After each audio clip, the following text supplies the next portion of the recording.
us in this precarious situation, omuzungu yajja n'ebintu bye ne agenda ye okutufuga Katikkiro Apollo Kagwa na user, because for him he was greedy after power.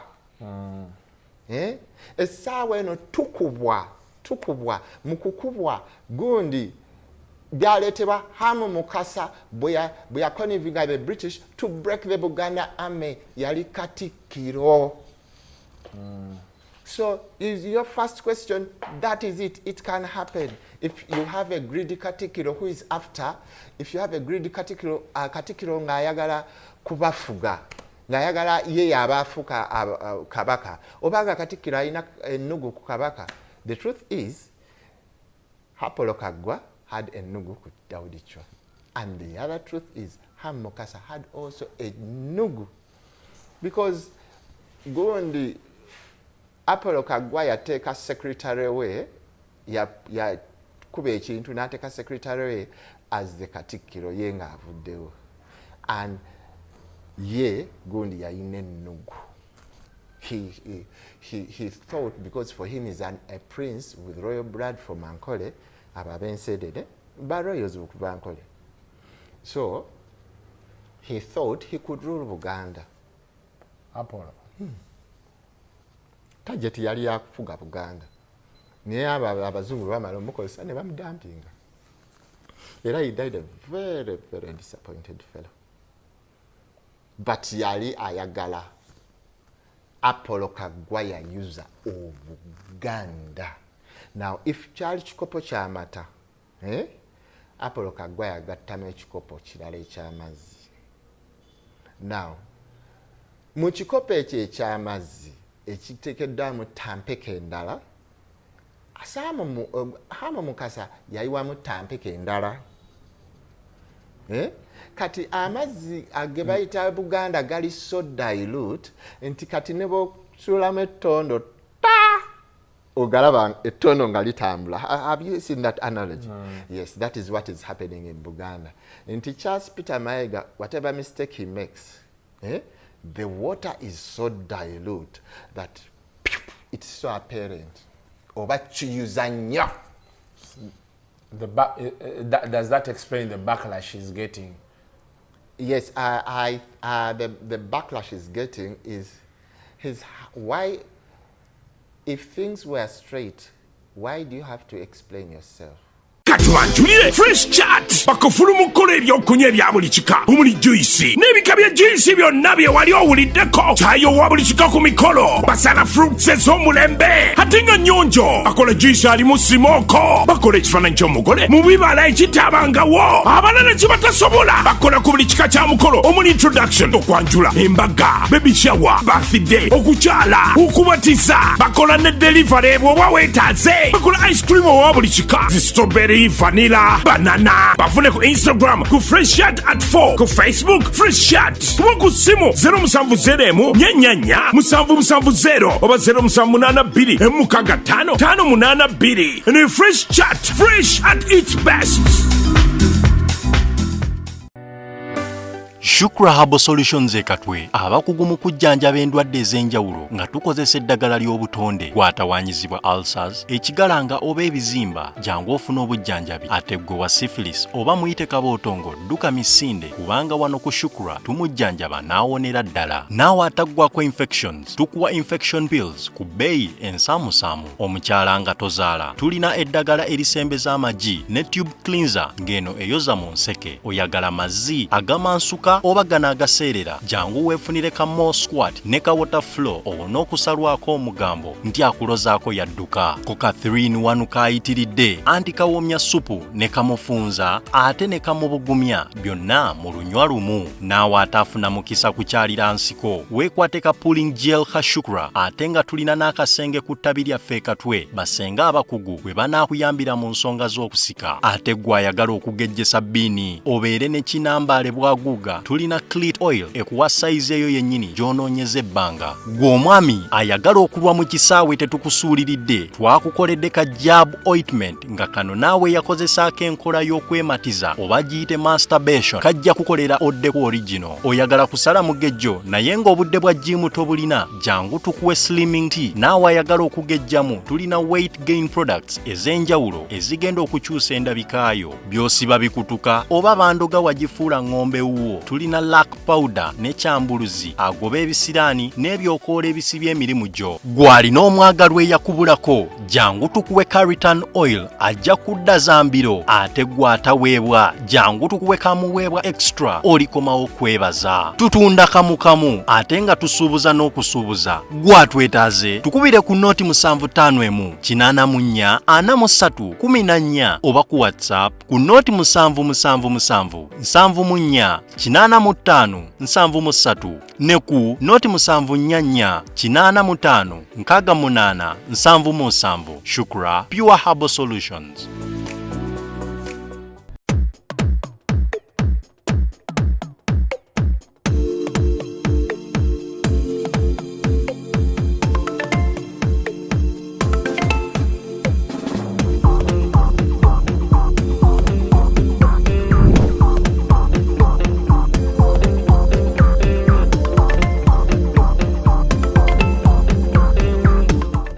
Welcome to yet another edition of Kasuku Live.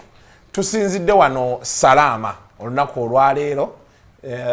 Doctor no studio yo bagiyita batya? Wate nafuna linnya. Karage Heights. We tusinzidde wano olunaku olwaleero. We tugenda okubeera nga tu broadcastingira. Tusanyusa okulasebo. Obulamu bugamba butya?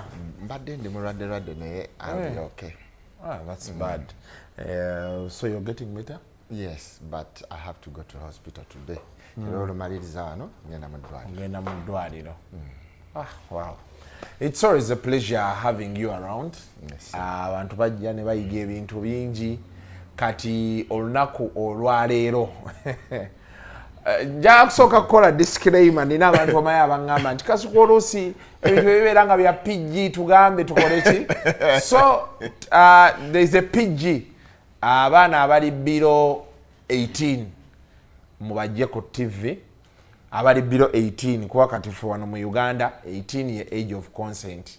So tugenda kugendera ku age of consent eyaffe eya Uganda nti biro 18 mubajjeewo. Kuba tugenda kuba twogera ebintu ate birala.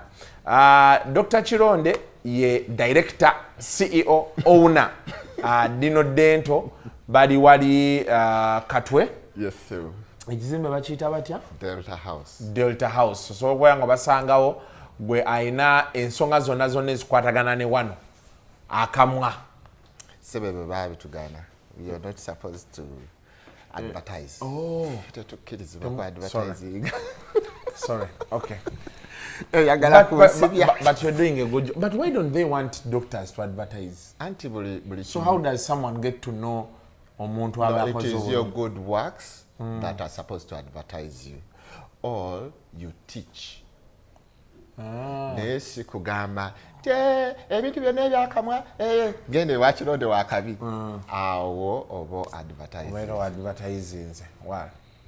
My bad. So kati tuba tulina kujja n'osomesa abantu. Yes. Abantu ne kati bone batoolamu omuna asalawo nti kangende wa Kironde. Naye nga togambye nze Kironde ndi wakabi. Ekyo kikujjako empapulazo. Bazikujjisa. Yes. Okay. Our bad. Now, today we are going to talk about kintu tugenda okwogerako kyanjule. Kigumu kyetaaga ggwe. Abasajja bangamba ne bangana naye baabo musajja nga ayina lo. Bannayuganda mbagamba nti omuntu bw'aba anakufuga. Omuntu bw'aba anakufuga ayita mu kintu kye bayita sex oba okwegadanga. There are 6 pillars. There are 6 pillars of colonialism oba okutwale. Pillar esooka omuntu abeera racist. Gwaba akutwala ng'oli wa wansi. 2, Pira eyokubiri akozesa violence. Akozesa violence na wakozesa violence na ku intimidatinga. Pira eyokusatu are religious and sexualized. Religious abantu batulimba nnyo. Era je ziri leta za Willy Lynch ze nabadde nkunnyonnyola. Leta za Willy Lynch obali bajja nti batubulira religion naye nga batubulira religions of lies and obwavu. Batujja ku kyaffe. Ate then ne wabeerawo looting. Bakuba. Bakuba. People tend to think nti bakuba bya bugagga byokka. Naye bakuba n'amagezi. For example, wano mu Uganda twalina T-section or cesarean section that was being done by Baganda. Effectively, okugana omukazi okuyulika. Okiwulidde? Abaganda bali advanced. This thing had been in their religion. Mu ddiini gye bayita Buganda eyasaanyizibwawo. Okiwulidde? Eddiini gye bayita Buganda, and now people think okubeera Obuganda musaayi. Batumbavumwe.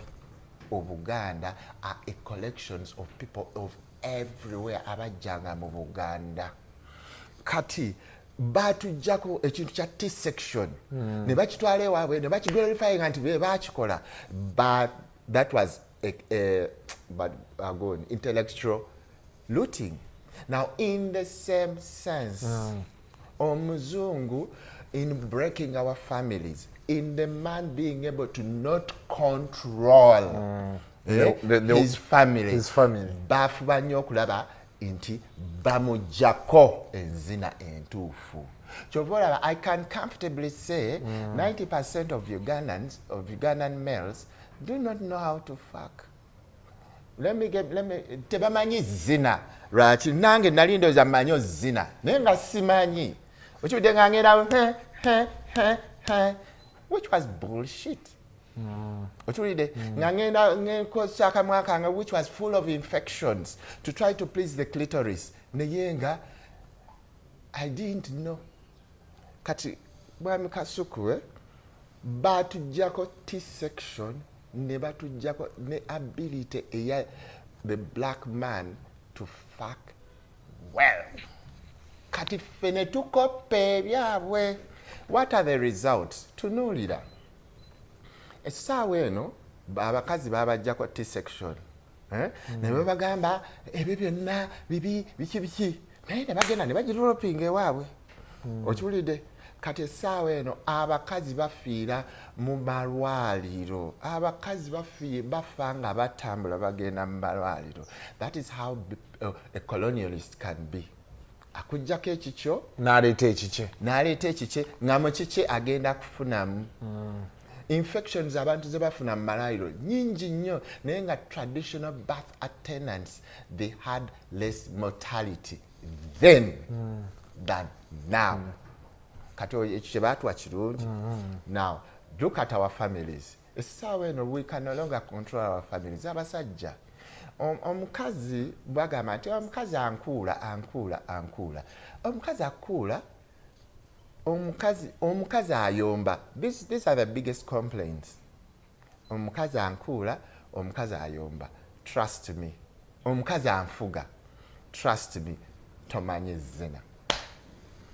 Omukazi bw'aba akufuga, nange baali banfuzeeko because nali simanyi zina. Omukazi bw'aba akukontrolinga. Omukazi bw'aba muyombi. Okiwulidde? Omukazi bw'aba asobola okukola ki to rule over you. Then tomanyi zina. Now, how did the Muganda man used to zine? Kyogenda otusomesa leero. Yes. So leero tugenda kuyiga kuzina. Yes. Ngenda kuwa theory, then maybe because mbadde ndi mulwadde amanyi gange sigayina, and next week nkulage what can show you have the strength to be able to. But before then, kansoke mbabuulire nti mulina okukimanya Kasuku nti sex can be a weapon, and sex is a very powerful. Chopola ba colonizer ye tazanyirawo. Ngenda ku example abachweza abo balaba they sex is one of the biggest weapons they hold. 2, wano mu Buganda mu 1902 jjajjange Ntimba yali akulira Chagwe Ame nga Apollo Kaggwa assa Daudi Chwa enjala nga mangala ayingira religion eyabukristaayo. Yeba nayo luli watugamba nti Apollo Kaggwa yali assa kabaka enjala. Yes. These days people are asking the Katikiro today, where is the kabaka? Kabaka aliwa bichi. So randomly I thought of it. I was like, but what if some of these things these people are raising are right? If it has ever happened. About sex. I'm going to tell you about sex. What Apollo Kaggwa did. So jjajjange Ntimba nga ngundi Daudi Chwa afenjala. Daudi Chwa afenjala gundi ne bagenda training obuvubuka obulabiko bulungi n'obuwala obulabiko bulungi. Abaganda ne bagamba ye Ntimba traininga buvubuka buto bali baloza musajja balina okubeera masityu labiki naye ya training abaana bato by the way naye yali mwana muto. Nagamba ne bamuyita ewa muto munne amaje gamuyita ewa muto munne because Nature by then was young. Namubuuza nti ogenda kukola otya n'obwana obuto bali abasajja nga balwanyi. Namugamba Sabasajja bwenne mwanga ompanga ensegazo ebwayise bwa displeasing nga kabaka bwanga ensega ebwayise. So gundi Ntimba n'agenda with cute girls and boys ne bagenda Karagwe. Bagenda n'akatogo ne bagamba abantu b'e Karagwe nti bannange mutuwe tubaletedde emmere y'Abaganda naye bwemumalanga bwe beebanga ebawoomedde naffe bwe tunaabanga tuddayo okole ki mutufumbire ku mmere yammwe. Now what the people of Karagwe went in to these boys and girls, they started nebezina. Bano abaana baali babasomesezza enzina eŋŋanda eyali unique gye ngenda okusomesa kati. Okiwulidde? Gye ngenda okusomesa kati because abantu b'e Karagwe bagikuuma emyaka 12 because it was beautiful sex. Okiwulidde? Now era n'akatogo kabawoomera up to now. The people of Karagwe abalyanga akalo balya katogo. That is how beautiful food and beautiful sex can influence society. So jjajjange mu kiro bano baali banyumirwa beautiful sex and beautiful sex. Bano abaana baali batunuulira treasury. And the night before they came back ne battanga abantu beebase nabo. Then ne babba treasury nekala ne badduka ne bakomawo n'ensimbi. Now ekyo kyasendinga shock waves mu Germany because abaana abato, an army of abaana abato used sex and went into German netandika okuswala. Germany yatandika okuswala just before the World War. By that act yaswaza nnyo Germany. Now Bungereza yatya nnyo. Era ngenda kunnyonnyola how Bungereza ya retaliatinga. Now German yatya nnyo. How could the Baganda come and steal the treasury of Karagwe clean? Because Karagwe is now in present-day Tanzania. And Tanzania was under German at the time. We are fighters. We are simply fighters. Britain in 1886 yagamba eyo Karagwe kanjiwe German. Germany bwe bakubi. Era Germany bwe yatuuka Karagwe yatandikira okutta. Right now Germany yasanga abantu emitwalo 3 mu Karagwe. abanyambo era essaawa eno census ekugamba nti bali 38,000. That is how bad they beat us, and even the subsequent what generations bazze batukuba. Here is a Buganda army of mercenaries, of people of Karagwe. They go to employ a different tactic.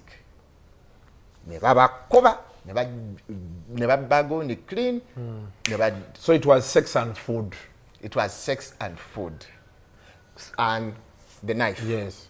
So they used the sex and the food to lure them. Yes. Into bed, everything, got their trust.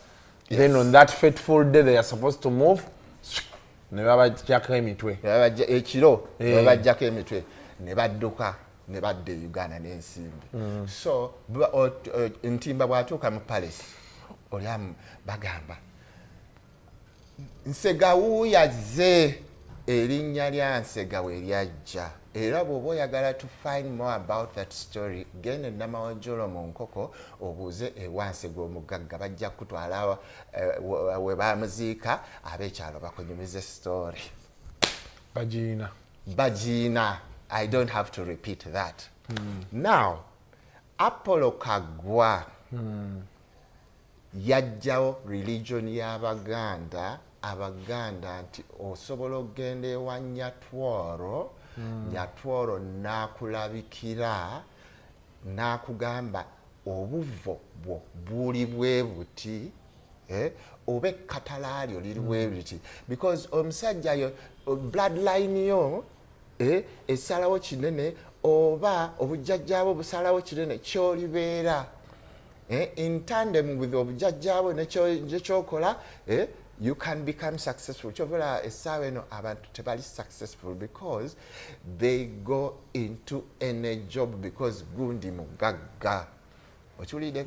So at a stroke gundi n'agijjawo. At a stroke gundi n'ajjawo technology gwe twalina mu bukyala. So ekatikkiro ekyo kino kyobadde ombooza, ekatikkiro asobola okutta eggwanga. Okiwulidde? In a stroke, Buganda yafugibwanga mu abakulu b'ebika, because abakulu b'ebika were holding priesthood nga omwana bwe yavanga ebukojja, empeewo z'ebukojja nga zimutadde, yajjanga n'atandika okusomesebwa omukulu w'ekika in their particular culture, because buli gundi clan gy'olaba gwanga, era Buganda is a state. It has peculiar culture. So now it had a peculiar culture depending on where they came from.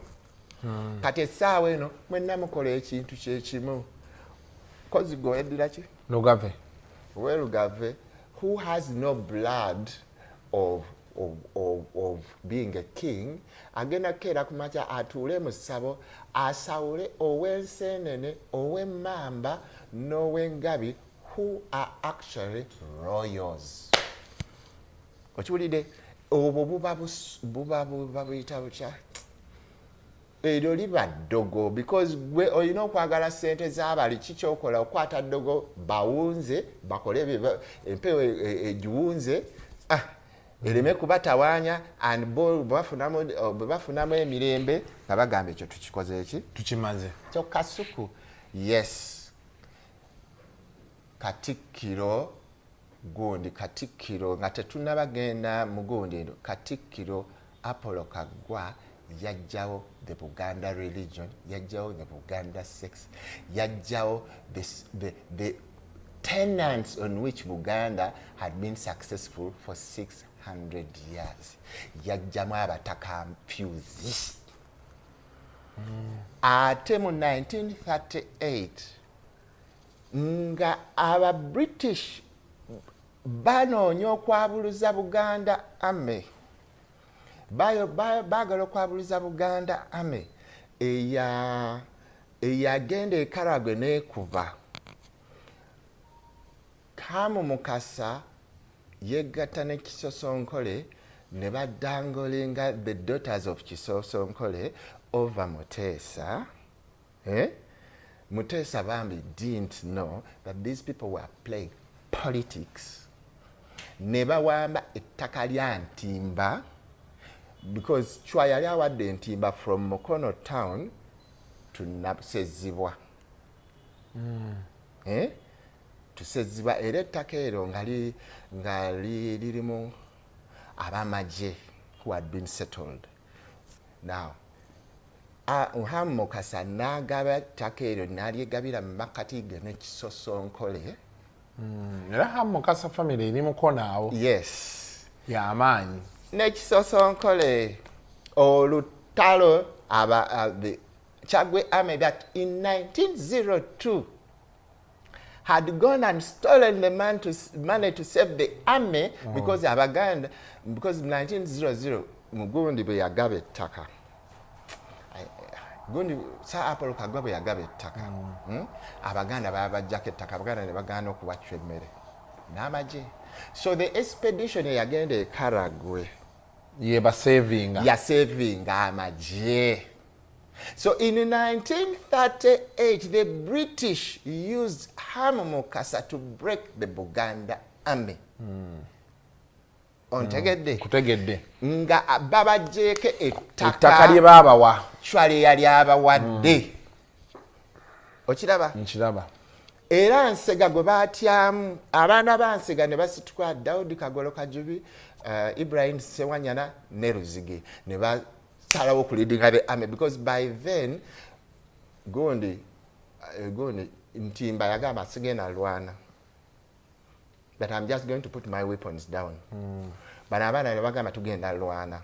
Kabaka we Tooro n'ayingiramu to save the army. Nagamba Gondi Daudi Kagolo Kajubi nkuwadde princess we Tooro gwe kiveemu Onshireke.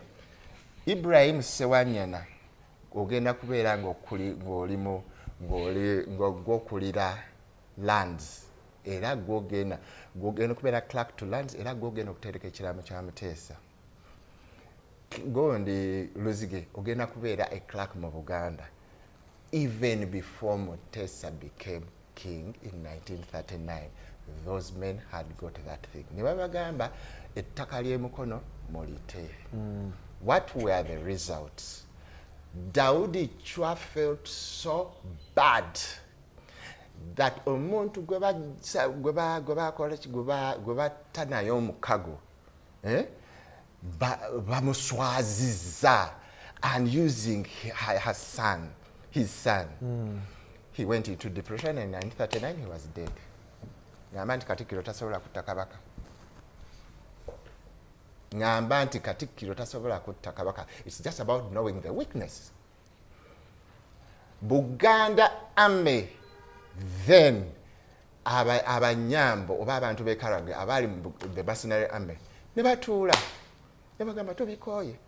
That is when the conscription of people from northern Uganda began. Began to fill the Uganda army. The Uganda army yali esingamu bantu bawano. Okiraba? So, yes, a Katikkiro can change a lot. Since 1900, the Katikkiros have usurped the powers of abakulu b'ebika. Bebatwala powers z'abakulu b'ebika kati abakulu b'ebika bafuuka pawns in the game of power in Mengo. They can be moved like this and moved like this. Even the population no longer really feels them. Abakulu b'ebika. They are more or less idle. They are more or less idle. And ekyo kyaleetebwa Katikkiro Sir Apollo Kagwa. Katuddeyo wali ng'otusomesa. Now, omusajja Omuganda yabeeranga n'amaanyi. Yabeeranga n'amaanyi mu Mukono. Now, omusajja Omuganda yabeeranga ne knowledge of ekintu kyagendamu. Era kyova olaba ngenda kufuna time okunnyonnyola ebimu ngenda byogera mu Luzungu mungenda byogera mu Luganda because it's like ebigambo bw'obyogera mu Luganda. Fuck you is so simple. Zina, it look like omusajja very big word. Now omusajja Omuganda yamanyanga omwana omuwala bwe yagendanga okusika eguuni yasikanga labia majora, right? Now omusajja wano kajanjalo omukazi alina ka tiny penis, very tiny, nako kali as pleasurable as your dick.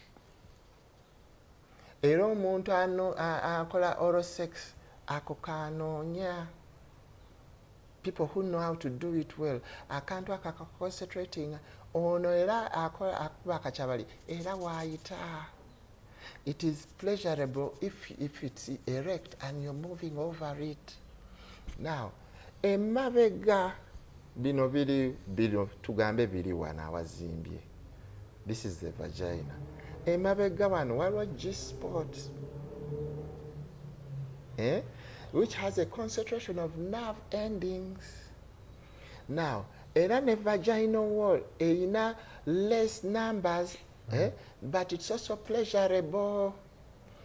Kati omusajja Omuganda yakolanga ata teyeebakanga ku mukazi, yasimbanga bwati.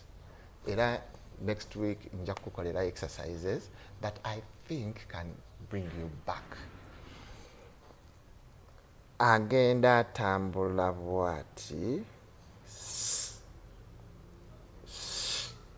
bwatambulamu. Now when the woman begins to move, omusajja bw'aba atambuza akasolo, omukyala ye aba anyeenya ekiwato. Okiwulidde? Omukyala gains the rhythm of the man. Okiwulidde? Nga omusajja akola bwati. In the process omukazi ono agenda bwati, omukazi aba ye akola finishing touch, omusajja ogende. It's by abasajja essaawa eno tebamanyi okusika kwegundi, bagamba nti it gives warmth. Why people pull? To love. It is not for warmth. It was supposed to give direction. Direction. You see those things, they are like this. See what you nze gundi yange bwevaayo, it's supposed to help me subconsciously move here. Okitegedde? That was the use. Zino ze gundi ezisisi.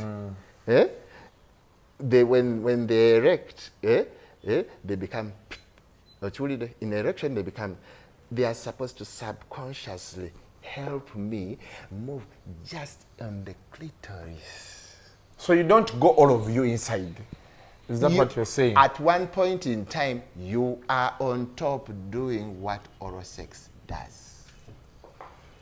You are on top using what Kachavari does. And those two pulled things are supposed to give you that subconscious. Intikati, I'm not supposed to move widely. Nkonna kufunye dda.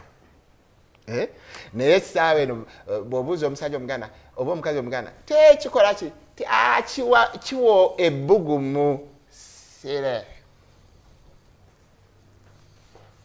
Producer, okategedde? Bw'oba tokitegedde okitegedde bakikuddiremu okitegedde bulungi, teweefuula nti tokite sebo abadde agamba ki?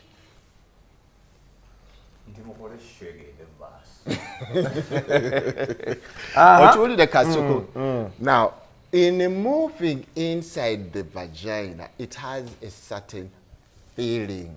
Yogera n'abakyala abo, they love omusajja atambuza akasolo. Talk to them. Ate they tell you openly nti omusajja atambuza akasolo, it is okay, I can share him.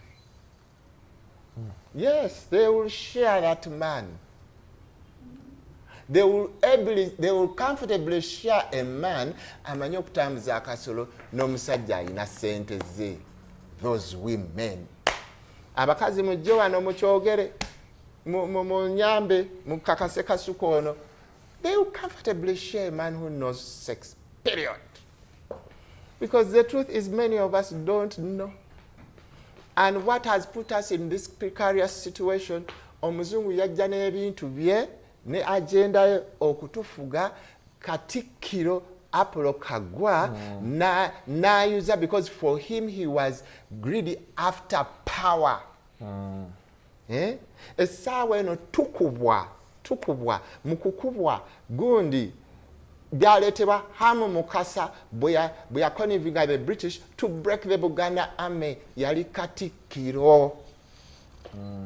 So is your first question, that is it. It can happen. If you have a greedy Katikkiro who is after, if you have a greedy Katikkiro, Katikkiro ng'ayagala kubafuga, ng'ayagala ye yabafuka kabaka, obanga Katikkiro alina ennugu ku kabaka.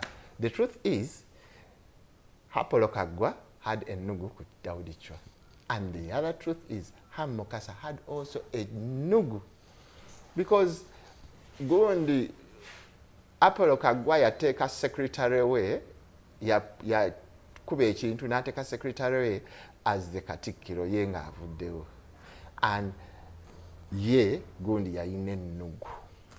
He thought, because for him he's a prince with royal blood from Ankole, ababensedede ba royals okuva Ankole. So he thought he could rule Buganda. Apollo. Tajeti yali yakufuga Buganda. Naye abazungu bamala omukozesa ne bamudampinga. Era he died a very, very disappointed fellow. But yali ayagala Apollo Kagwa yayuza Obuganda. Now, if kyali kikopo ky'amata, Apollo Kagwa yagattamu ekikopo kirala eky'amazzi.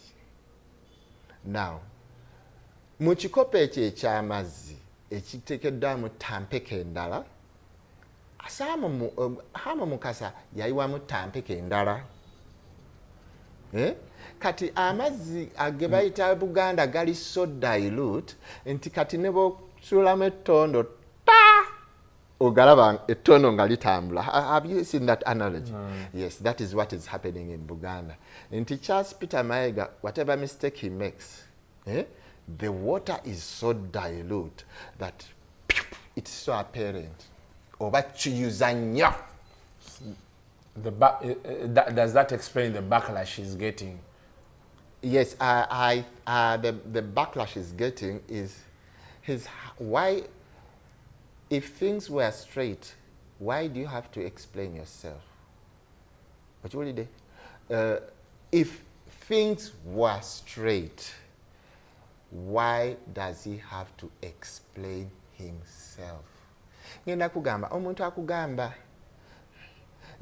nze nnwanyisa obwavu, nze nnwanyisa obwavu. Omuntu alwanyisa obwavu alina okunnyonnyola nti gundi oba nakkuba akugamba nakkuba essasi. No. Omuntu genuine akulwanyisa obwavu takyeyogerako nti nze nkujja mu bwavu. No. Oli akola bukozi gwe noweesanga and you appreciate the fellow akujja mu bwavu. That is what they call propaganda. And I believe, I don't believe what is, if he stands on the podium, nagamba abange kabaka ali wano tumujanjabira wano, why has he have to explain himself for the last 10 years? Gwe gusose? Anti olusi anyway. Sijja genda yeeyo kuba Katikkiro simumanyi nnyo saagala muwolereze bintu bye sitategeera. Ekyo kibuuzo ndowooza. Nze nange simuhamaringa. But basing on the facts of what happened in 1900, Katikkiro bwe yaggyako Abaganda ettaka, Abaganda ne banyiiga ne bagaana okuwa kabaka waabwe emmere n'amagye. Okiwulidde? Katikkiro n'alumya Daudi Chwa enjala because ayagala amuyingize mu ddiini y'obukristaayo. Apollo Kagwa n'abreakinga Buganda religion, n'agaba ebigwa ebisinga obukulu. Ekimu n'akiwa ekkereziya enaggulu, ekirala n'akiwa ekkanisa enamirembe, in effectively breaking the Buganda army, conniving with the violence the British were putting on Ugandans, the racism the British were putting on Ugandans, the breaking of the family the British were putting on Ugandans. By then Abaganda baita bannafuna njala kati gye bafuna kati, but looting Buganda nengo omuntu yennyini omuddugavu okiwulidde omuntu yennyini omuddugavu ali meant okuprotecting Buganda is the one doing it because yali ayagala afuge. Okiwulidde? Now in 1938 omuntu omuganda Katikkiro wa Buganda, okiwulidde, Katikkiro wa Buganda Hamukasa n'asituka na breaking the Buganda army by using sex. Tasuko yokuzina because it's very important. Era omuzungu akimanyi ti breaking your sex. So ekintu ekyo nkitya sikikomentingako nze ogwange gwakuba nnyonnyola what happened in 1900 and what happened in 1938 bwe mwesalirewo kye mwagala. And how it came about. Now, does size matter in all this? Because there has been a very big debate out there among abasajja abasinga about size. Some women say the size doesn't matter as long as you know how to use it. Some say we want it big and hard. So in all that discussion, does size matter? Nyatwar was not stupid. When she came here and devised means of enlarging the dick, essence y'omusajja okukyalira ensiko was dick enlargement. Now waliwo abasajja abali endowed with a good size. Waliwo abasajja abalina really tiny. Jukira tulina okutambula munda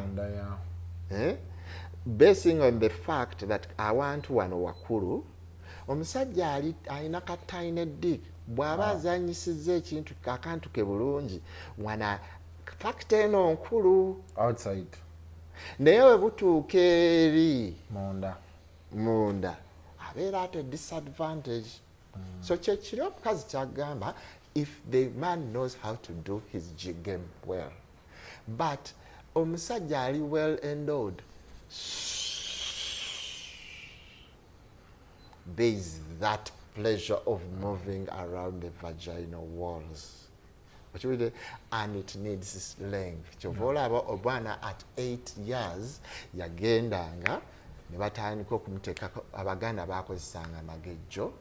Omwana ne bamuteekako magejjo slowly omwana yagendanga okutuuka 12, 13 nga the dick is big enough, olwo agenda ewukojja abasaba akola emirimu ayambako lubaale we abeera released, agenda omukulu w'ekika atandika omuyigiriza ennono ya that culture ey'ekika kyalimu, then agende enaggulu amugamba maama njagala bw'aba omukulu w'ekika amulonze on national service because omukulu w'ekika yatunuliranga oluusi n'agamba this one agenda kuserving as a page, this one agenda kuserving mu army, this one agenda kusigala ku kyalo. The weaklings would remain on Gundi, the strong ones will be taken up by the kingdom. Okiraba then agenda ng'enaggulu n'agamba maama saba manye obuvo ne katalaalya. Does that still work up to today? Do people still go to Naguru? Well, what is St. Jude Church? St. Jude Church mwennyini. Yuda Tadeo. Good. Gwe genda wo. Ogambe mama nyange Natworo muwala wala bongo. Kituufu yoli tulabe bw'atajje.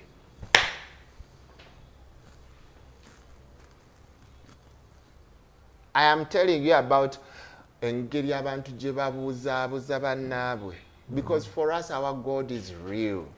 She is not a God, she is a servant, she's omweyimirize.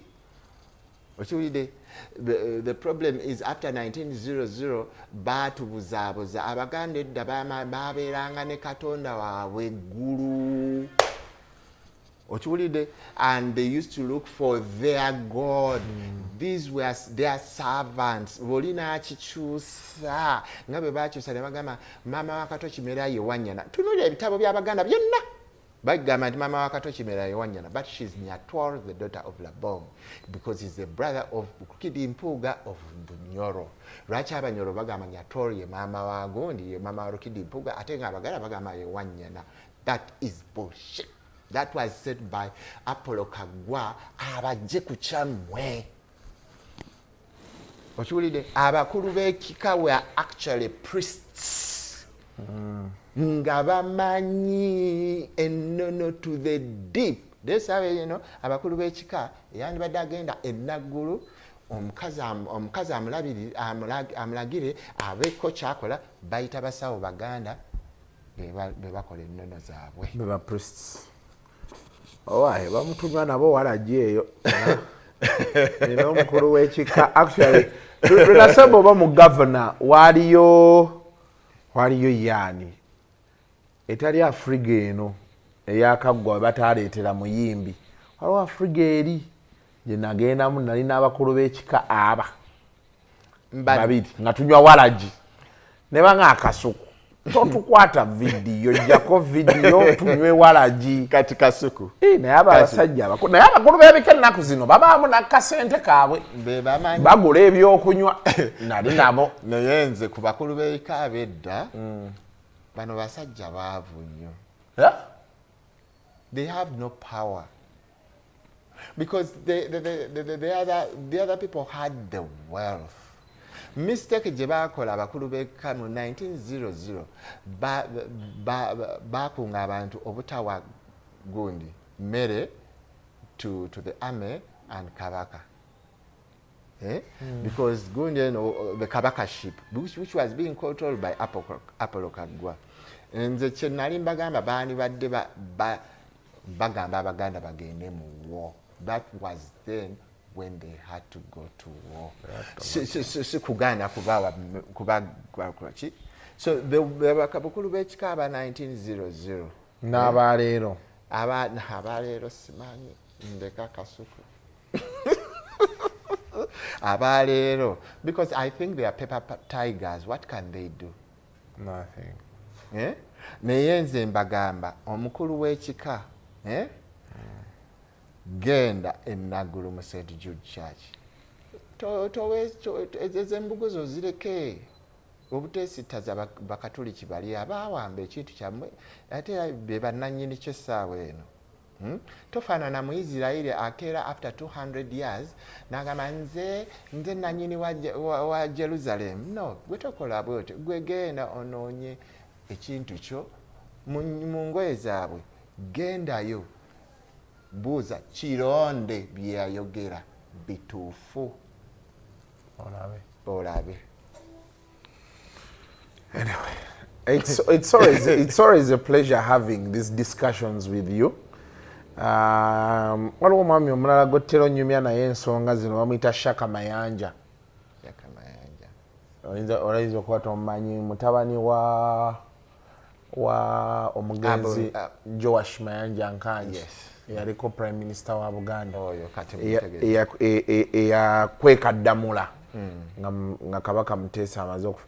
I had a discussion with him yesterday, and he's man, people have information, and when you say we were diverted and some of the reasons you give, zigezako collaborating and ebitwade tunyumyamu ebimu awo. So, but of course we are not people who ask questions. The challenge we have now, especially here in Buganda, we have been programmed that we can't talk about some things, especially about the kingdom, because maybe times have changed and you know stuff like that. But some things are happening these days. People have put the Katikiro on the spot. They are asking him, where is the Kabaka? Where is the Kabaka?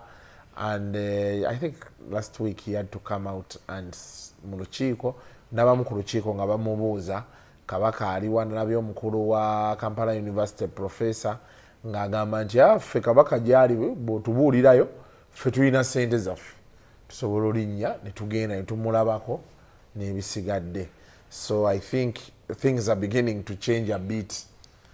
Guno omulembe gulabika okuba nagwo gugenda kuba tegusaaga. Kati Abaganda mbagamba nti for 600 years Buganda was known for coups. There's no they changed the narrative but Abaganda would never tolerate a king who was a tyrant. One of the few tyrants that are known is Suna. And good enough, sex was used to ameliorate him down. Nakakana. Ne Abaganda were not, but Buganda was a place yasikanga abantu. Because it was a place of no segregation, human rights, basic family unit through beautiful sex. That was the strength of Buganda. Kati Abaganda abakulu b'ebika they wouldn't tolerate that nonsense. Now, if abakulu b'ebika have let their job down, have let their job down, have let their job down. So why don't the Baganda take over? Ate nze kino nakigamba, I know nze in my back thinking Rachi Kabaka Kabaka bamusibye. This is why I think what I think. Stella Nyanzi Buganda Nalongo, because it was founded by Nyatwol, the daughter of Labong. And people, a populace, bebera nga bajinyize, Nalongo begins the war. Kati Nalongo bwa beginning a war. Abaganda abasinga tebalaba nti ayise mu Stella Nyanzi by her bearing the gold. Stella Nyanzi olweyambula bw'ati Bobi Wine nasituka. Okiwulidde? Now at that particular time betugenda mu COVID. Mujjukira omukazi did exactly the same thing as Stella Nyanzi. Ne yeeyambula mu kisenyi n'agamba nze njala ennuma nkoze ntya abaana baabano. The following debu video lwayita bwe tutewabala na naku ssatu nga Museveni ajjeewo gundi. Because Museveni has the knowledge of these deities. Nalongo was raising. So Bobi Wine nasituka.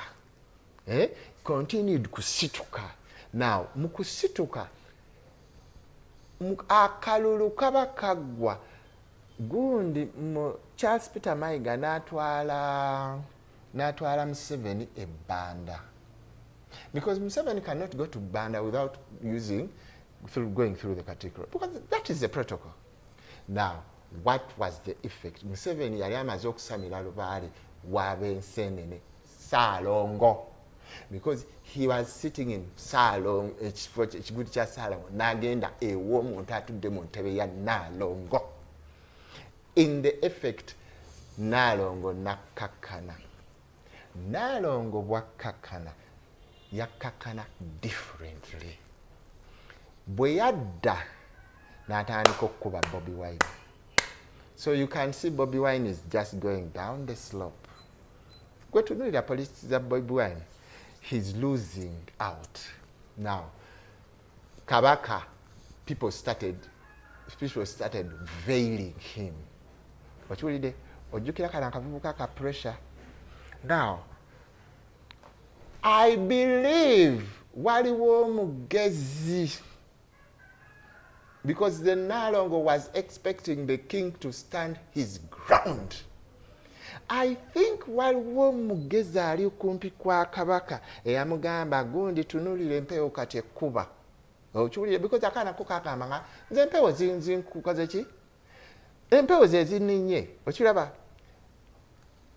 waliwo omugezi eyasuna kabaka n'amugamba it is time to fight back. That is what I think.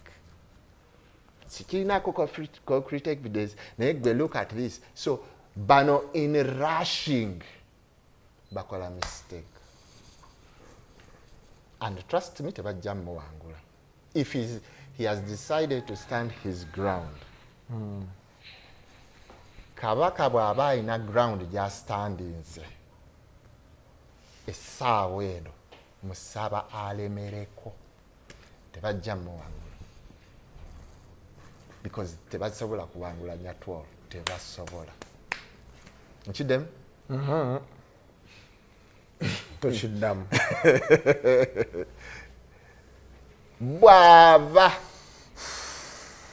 bw'aba ayina kyeyalemeddeko akiremereko.